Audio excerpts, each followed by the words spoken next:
صلوات على محمد وآل محمد.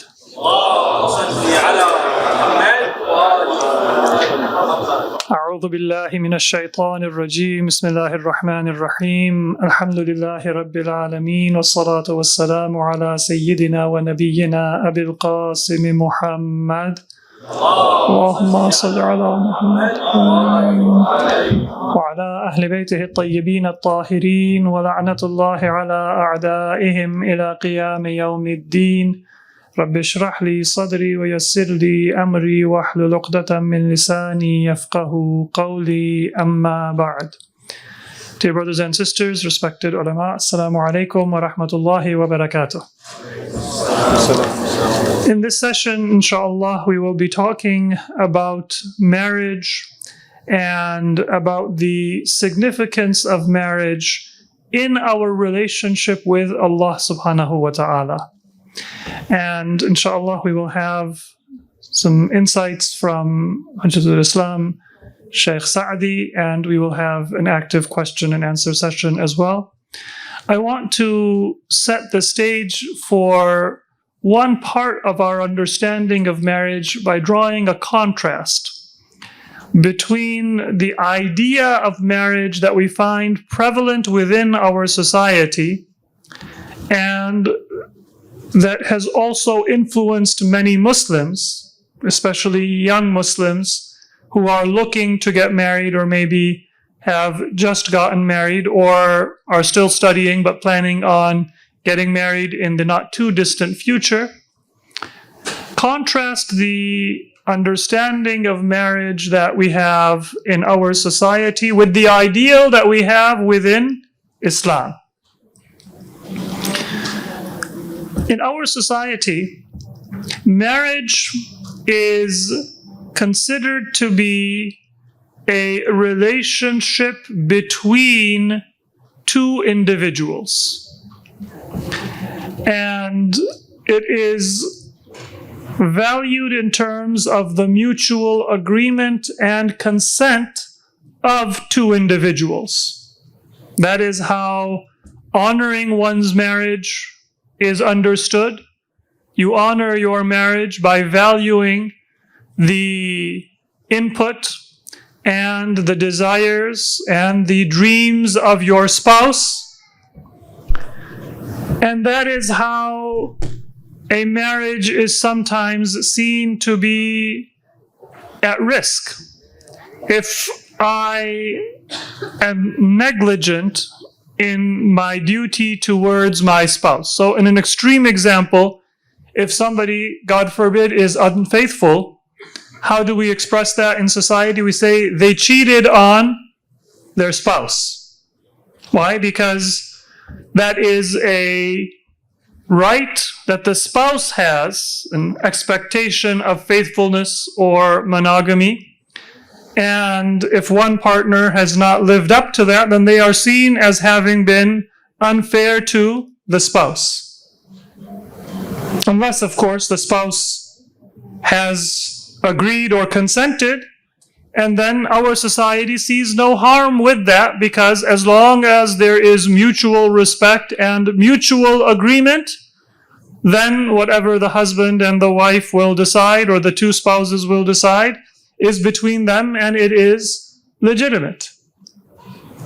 From our Islamic conception, God forbid, if somebody is unfaithful, then the person they have wronged is their spouse, but that is the third wrong that they have committed, not the first. Like any sin, when I do wrong, then I am unjust to myself.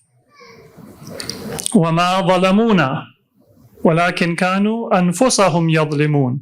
Whenever anybody does an injustice, an inequity, whenever somebody commits a sin, they have not oppressed God, and in fact, they have not done an injustice on others. In the primary look, in the primary view, they have done an injustice to themselves. And then they have dishonored their obligation and their covenant to Allah subhanahu wa ta'ala. They have not harmed Him, وَمَا ظَلَمُونَ, but they have dishonored their covenant and their obligation to Allah subhanahu wa ta'ala. So you have done an inequity to God, and you have done an injustice to yourself. And then you have also been unfair and maybe dishonest to your spouse. That doesn't mean that you are now putting down the importance of a promise or a covenant that you make to a spouse, but rather it means that you are elevating the understanding of marriage and the power of marriage and the value of marriage for our own spirituality above the material level. So when I say that a person who is unfaithful has wronged their spouse as the third party, not the first party, that's not to demote the spouse, but rather it is to promote the institution of marriage to be something far higher than a relationship between me and another person. And therefore, I have to be much more humble and much more careful of honoring that relationship than if it were just between me and another person. And so I have promoted the institution of marriage, and in promoting the institution of marriage, I have actually promoted the importance of my spouse as well.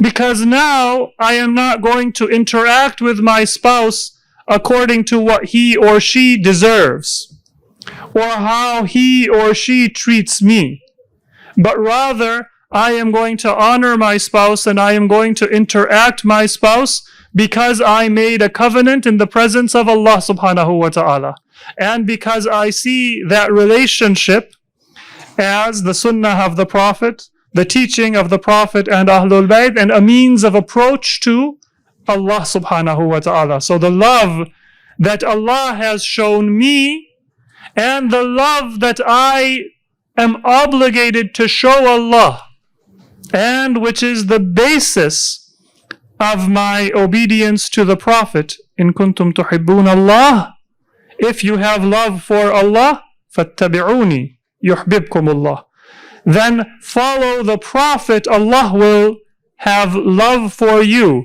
That love that Allah has shown me, and the love that I am obligated to show Him by obeying Him and by following the Prophet and becoming worthy of greater love from Allah subhanahu wa ta'ala, that is manifested and it is reflected in marriage. And so now, sometimes we have mundane differences with our spouse. Sometimes we may realize that on some superficial level, we're not even that compatible. My spouse shops at Amazon, and I cannot stand these corporations. I'm not talking about myself necessarily, but hypothetically. My wife is a spender, I am a saver. My wife is a morning person, I am an evening person. My wife wants to have a lot of social gatherings, and I am an introvert. My wife likes to travel, and I like to stay home. Or the flip side. How many people do we know, and maybe some of us can look at our own experiences, their discussions about marriage and their evaluation of a prospective spouse has been compromised and maybe even ended because of these types of issues. And I'm not saying they're not important, and that compatibility on these issues does not have certain benefits. But just like it has certain benefits, it also has certain cons. When you are different, then you can complement each other rather than just repeat each other. So there is also a benefit in not having compatibility on some of these issues if you can maintain the relationship respectfully. And there is a synergy that comes if you are compatible on these issues, because you might be able to anticipate each other's preferences and thoughts, but it isn't that there is one model of a successful marriage or another. Each one brings its own pros and its own cons. But the point is that if you have a deeper basis for your marriage, if you have, and to mix the metaphor deeper or higher, if you have a higher purpose in life, then you might realize that what I thought was an issue, what I thought was an incompatibility, is really not that big an issue at all. It doesn't mean that I should be hesitant or I should be negatively disposed towards that potential spouse. And many times I have seen people, they get caught up in these details about finances, about career, about logistics and geography and timeline, and they forget to think about and to talk about the bigger questions in life. What is the purpose of my existence? And what is the purpose of my entering into a marriage? And sometimes we embark on that journey as individuals, and while we are married, we remain individuals with a partnership, but individuals. At the end of the day, if I have a business partner, we divide up the profit or the work for our business, and they have their share and I have my share, and that is how many people approach their marriage. 1 year in, 2 years in, 5 years in, your income, my income, your property, my property, your family, my family. And Islam does not deny individuality. Islam does not deny that property can become separate and can remain separate. But Islam says that there is a sanctity to the unit, and the unit should function as a whole, not as two individual parts. It isn't that there should be two individuals, both of them are equally concerned with every facet of the shared responsibility of the family, and therefore they negotiate and they talk about every decision and reach a consensus and then move forward. That's the model that many people have of marriage in our society. An equal partnership where everything is discussed and everything is decided by consensus. And that is not un-Islamic. It is not prohibited. But what is one of the effects of that?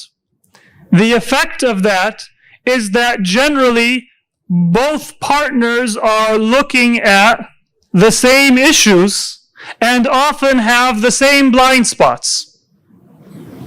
Life is not always as we plan it, and it is not meant to be as we planned it. According to a hadith of Ahlul Bayt and one hadith from Imam Ja'far as-Sadiq alayhi salatu was-salam, at least every 40 days, Allah sends a bala to a believer just to remind that believer that you need to pray. You need to feel vulnerable. It's a hint. It's a reminder. It's not a punishment, but it is certainly a test. It is a reward. It is a reminder. It is an opportunity to feel vulnerable, which we always are, but we don't always realize it because sometimes we're on top of the world, and to bring us back to Allah. So when those difficulties come, which family is going to be better able to maintain its stability, where both partners are equally invested in every decision and equally stressed when there is an unexpected circumstance, or a family where there is some specialization and complementarity, so that, God forbid, if there is a reduction in income, if there is an unexpected expense, then maybe one partner is losing sleep and is having to scramble, but the other partner is able to maintain an even keel for the family, if there are children, if there are other relatives, and even if not, it's just the two individuals, there is a baseline and a source of stability. If there is a stressful issue with regard to the health of a relative that requires extra time, that requires going out of the way to help that person, or if there is an issue involving one of the children, or anybody else that the family is responsible for, if both partners have invested their entire life equally in their career and in their professional existence, then it will sometimes be difficult to give full attention to that issue. Now, once again, I am not trying to say that there is only one way to have an acceptable or a proper Islamic marriage.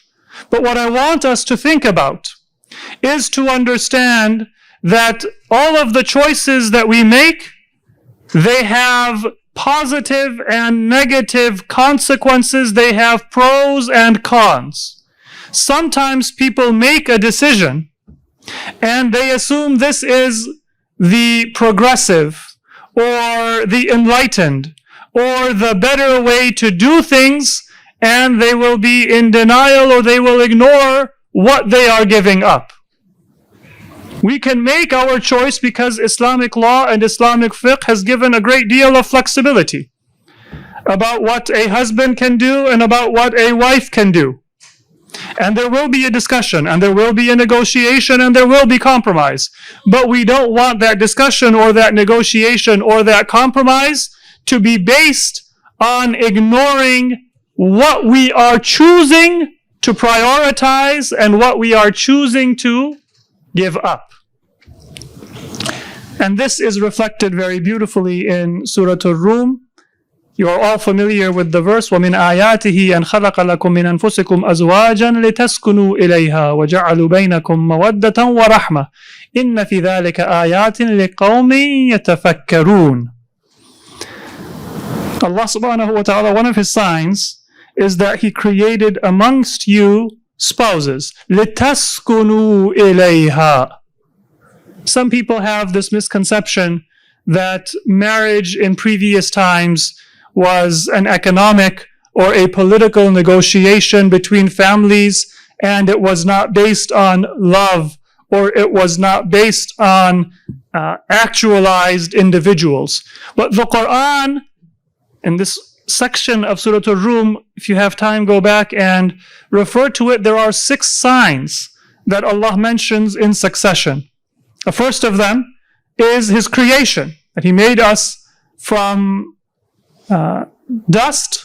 ثُمَّ أَنْتُمْ بَشَرٌ تَنْتَشِرُونَ. Then you are human beings who have spread throughout the land. And the very second sign that Allah mentions is that Allah has created spouses for us, لِتَسْكُنُوا إِلَيْهَا, so that we find tranquility and peace with our spouses. There is love and there is a sense of tranquility at the heart of marriage as described in the Quran as a divine sign. It wasn't just a relationship of convenience. It wasn't a relationship of political or economic or social need on the part of a man or on the part of a woman or on the part of families. And then Allah subhanahu wa ta'ala says, in order for you to have that tranquility, وَجَعَلَ بَيْنَكُمْ مَوَدَّةً وَرَحْمَةً, Allah placed between you love and mercy. And now this is not just a sign for our hearts and our emotion. إِنَّ فِي ذَلِكَ آيَاتٍ لِقَوْمٍ يَتَفَكَّرُونَ. It is there for you to ponder with your mind. What the Quran wants us to appreciate is that as human beings, we are not meant to be islands. And we are not actualized and enlightened and empowered as individuals. But rather, our highest actualization and empowerment is when we specialize in those things that Allah has given us as our ideal, and also those things that we are best able and capable to providing. And then we search for a spouse to complete and to complement us, so that we recognize our inherent vulnerability and our need for another person's presence in our life by developing a relationship and by honoring that person, a husband honoring his wife and a wife honoring her husband. We become more cognizant of Allah subhanahu wa ta'ala. This sign is the basis for tafakkur. And tafakkur is what leads us to Allah subhanahu wa ta'ala. And so the final point that I will make is that we want to have a different framework for our marriage than we find in general society. Not just to be an individual where I am not going to depend on anyone else, but to be an individual recognizing what Allah has given me of strengths and weaknesses, and to seek to become completed by another individual. Allah subhanahu wa ta'ala has given us all of our faculties to recognize Him and to move close to Him. Our society thinks of belief in God as an exercise of the mind and logic. But in reality, our heart, all of our emotions, our anger, our sense of beauty, our passion, our competitiveness, all of the faculties that exist within our being, including our mind and our thinking. And I will point here rather than here, but wherever you're comfortable. All of those faculties are means for us to approach Allah subhanahu wa ta'ala. But the key is for us to be able to move past the ego. For us to move past serving ourselves. And in a society that is so permeated by the ego and by individuality, even when we come to religion, it is, what am I interested in? What do I want? How do I want to practice? How do I want to feel? So even our religiosity becomes a service of the ego. The first step of true spirituality is to move past the ego. And there is no better way to move past the ego in humanity than marriage. Honoring your spouse, and then the parents of your spouse, they didn't raise you, and now you are mahram to them, and you have to treat them as your own elders and as your own parents. And if you are blessed with children and other relatives, then that is a further expression of the love that comes from marriage itself. That is the most powerful way that any human being will be able to express the movement from the ego and to become worthy of ubudiyah. Then you're going to plant in that fertile ground. But until you get married, your land is barren. It needs nutrients. It needs minerals. It needs fertilizer. It needs water. If you're married, then you have those nutrients. Now you have to plant and you have to nourish for it to grow. But if you're not married, it's barren land. The seed is going to go to waste. And that is why a hadith tells us that a 2 rak'ah prayer made by a married person is better than 70 rak'ah prayed by a single person. It's not just because you're protected from sin, but it is because the ground is now fertile. You have practiced and you have a relationship that is going to help you move past the ego. And now you have to work and honor it. And if you can do that, then you are receptive to God's love for you and to discovering a much more powerful love of God than is ever possible for just an individual and a person who is guided and limited by their ego. Assalamu alaikum wa rahmatullahi wa barakatuh.